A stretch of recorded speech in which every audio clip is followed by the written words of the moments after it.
Bonjour tout le monde et bienvenue dans cette nouvelle vidéo à propos de la PS5 et plus particulièrement à propos des importantes pénuries qui vous empêchent d'obtenir la fameuse console ou même des cartes graphiques et j'en passe. J'imagine que beaucoup d'entre vous ont été impactés par ces pénuries et en particulier en ce qui concerne les consoles de nouvelle génération comme la PS5 qui a vu le jour en pleine crise.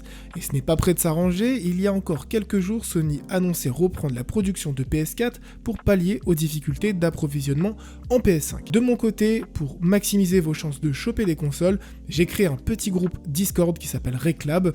Le site va bientôt sortir, donc n'hésitez pas à le rejoindre, je mettrai bien sûr le lien dans la description. Pour commencer, il faut trouver la racine du problème. Dans ce cas, ce sont les semi-conducteurs qui viennent à manquer depuis maintenant des mois. Pour vous expliquer rapidement qu'est-ce qu'un semi-conducteur, c'est un composé chimique solide qui peut conduire l'électricité dans certaines conditions, mais pas dans d'autres, ce qui en fait un très bon moyen de contrôler le courant électrique. Les semi-conducteurs composent donc la majeure partie des appareils électroniques de notre quotidien, comme par exemple l'ordinateur pour éviter sa surchauffe, la tablette ou le smartphone. On peut aussi en trouver dans les radios, les téléviseurs, les voitures et bien entendu les consoles de jeux. Nous allons donc nous plonger dans le pourquoi du comment les semi-conducteurs sont aujourd'hui la cause des pénuries qui vous empêchent d'acheter une PS5. Bon, comme vous le voyez, c'est vraiment compliqué de se procurer une PS5. En revanche, il est très simple de s'offrir un nouveau PC, enfin pas un PC physique, mais un PC dans le cloud. Pas besoin d'acheter de semi-conducteurs pour celui-ci. C'est pourquoi le sponsor de cette vidéo est Shadow et je les remercie de se joindre à celle-ci. Mais Shadow, c'est quoi ? En gros, c'est un ordinateur dans le cloud qui est accessible 7 jours sur 7, 24 heures sur 24 via n'importe quel appareil connecté, que ce soit un smartphone, une tablette, un Mac ou un PC. Aucun problème. Et même si vous avez un PC non gaming, aucun problème. Par contre, notez qu'il faut avoir au moins une connexion de 15 mégas par seconde pour le faire tourner sans souci. Le prix de l'abonnement est de seulement 29,99€ par mois et votre PC sera disponible en moins de 3 heures après la commande. Le gros avantage est bien sûr de ne plus avoir besoin de changer tous les ans les composants de son PC pour être à jour et comme vous pouvez le voir, les specs techniques fournis par Shadow sont plutôt costauds. Le PC tourne extrêmement bien, mais je vous montre encore comment il peut tourner sur quelques jeux. Je vous mets bien sûr le lien dans la description pour ceux que ça intéresse.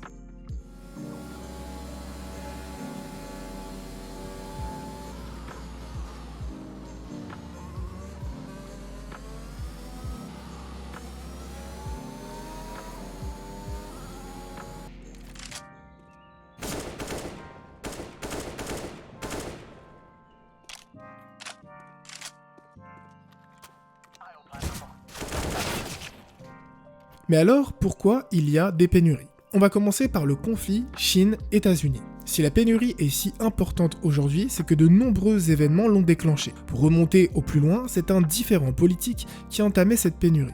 On ne va pas trop rentrer dans les détails, mais pour faire simple, le gouvernement américain est entré en croisade contre Huawei, en particulier, pour beaucoup, simplement parce que les USA souhaitent s'éloigner de la Chine, car l'évolution du marché du numérique chinois est en rapide, voire trop rapide expansion. Cependant, selon les agences de renseignement américaines, c'est essentiellement par crainte d'espionnage. Elles considèrent que Huawei, étant fondée par un ancien ingénieur de l'armée chinoise, est une entreprise qui rend des comptes directement auprès du gouvernement chinois et par conséquent, les États-Unis ont décidé de bannir leurs produits et interdire toute collaboration entre Huawei et des entreprises américaines, notamment Google.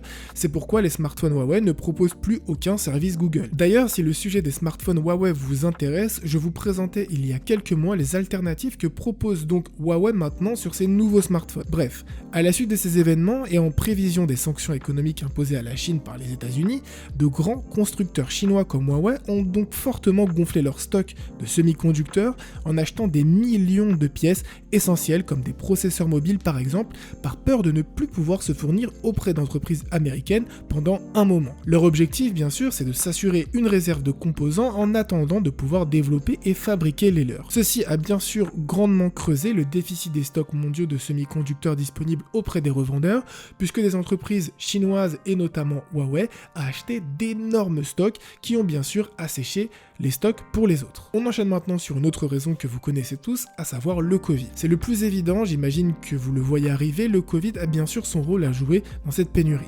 À l'arrivée de l'épidémie et en particulier des confinements dans tous les pays du monde, la demande en matériel électronique a explosé car tout le monde a eu besoin de s'équiper pour le télétravail ou bien de s'acheter une machine de loisirs pour s'occuper pendant ce confinement. En avril 2020, 2020, Lenovo déclarait une accélération de 15 à 20% liée aux besoins accrus de télétravail des entreprises. Je ne sais pas si vous vous rendez compte, mais c'est énorme. Sauf que malheureusement, côté constructeur, de nombreux problèmes s'empilent. Premièrement, la demande ne pouvait pas être anticipée. Au contraire, entre les prévisions basées sur la demande habituelle à cette période de l'année et les ralentissements généraux du marché à l'apparition du Covid, l'industrie ne s'attendait pas à une explosion de la demande et se retrouvait très loin de la demande et du coup ne pouvait pas y répondre, ce qui a commencé vraiment à creuser l'écart et le Covid est donc l'une des raisons majeures aussi de cette pénurie. On passe maintenant à la centralisation du marché. Comme vous le savez sûrement déjà, la grande majorité de la production de composants électroniques est effectuée en Chine. L'apparition des premières répercussions du Covid ont mené à des semaines de fermeture de nombreuses usines lors des confinements. Une grande partie de l'industrie s'est retrouvée paralysée pendant des semaines. Lors de la réouverture des usines, de nombreux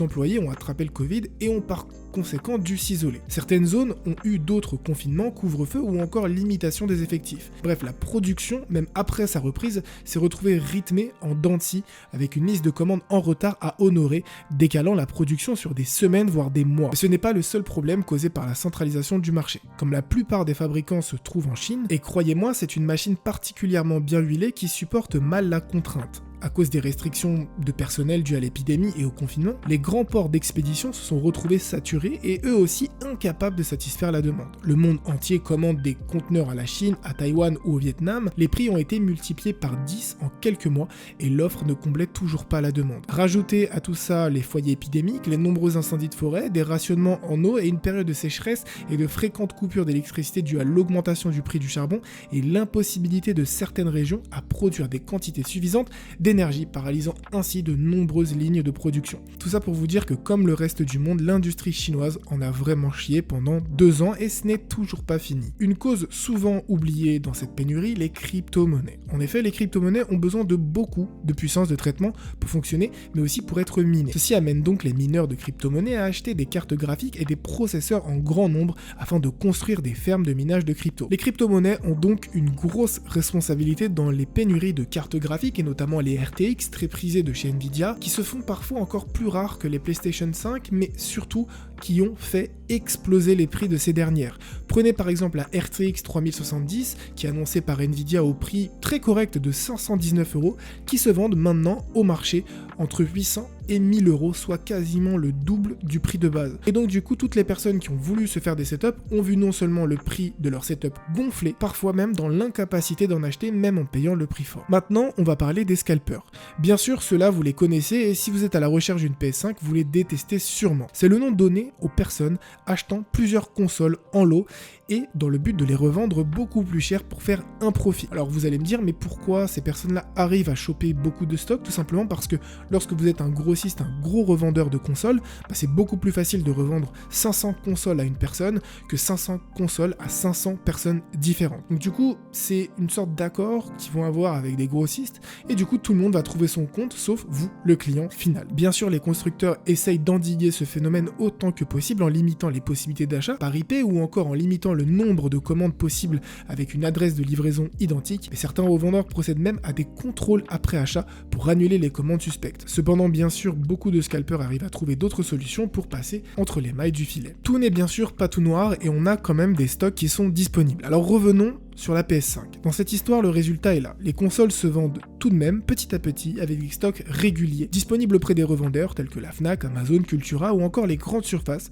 mais ces stocks sont répartis au compte-gouttes. 50 consoles par-ci, 10 consoles par-là, ceci amenant à coup sûr des assauts de la part des clients à chaque drop de console, résultant en de nombreux crashs de sites web, d'infernales listes d'attente à l'entrée ou encore des paniers buggés impossibles à valider. Même dans les magasins physiques, une grande partie des stocks ne sont pas en rayon, mais cachés à l'accueil, vous obligeant à aller demander aux gérants jour après jour s'ils n'ont pas reçu quelques précieuses consoles et ce, si elles n'ont pas encore d'abord été achetées par des employés eux-mêmes qui bien sûr vont soit les garder pour eux, soit les revendre à des amis, soit les revendre à des inconnus pour faire un bénéfice. Bref, il n'est pas impossible de se procurer une PS5 aujourd'hui, mais il faut certainement un minimum de détermination et de temps libre pour traquer les consoles et sauter dessus dès la première seconde. Mais alors, on peut se poser la question de quand s'arrêtera la pénurie. Je sais que vous êtes beaucoup à vous demander quand s'arrêtera cette pénurie et la réponse est un peu compliquée. Il y a beaucoup de retard à rattraper côté constructeur et les semi-conducteurs font partie intégrante de tellement de marchés différents que ça prend du temps, voire beaucoup de temps. Pour vous donner une vague idée, Mark Papermaster, CTO chez AMD, donc fabricant des puces pour PS5 et Xbox Series, a déclaré fin 2021 que la pénurie de composants allait durer au moins jusqu'en 2023 et Intel avait d'ailleurs annoncé des délais similaires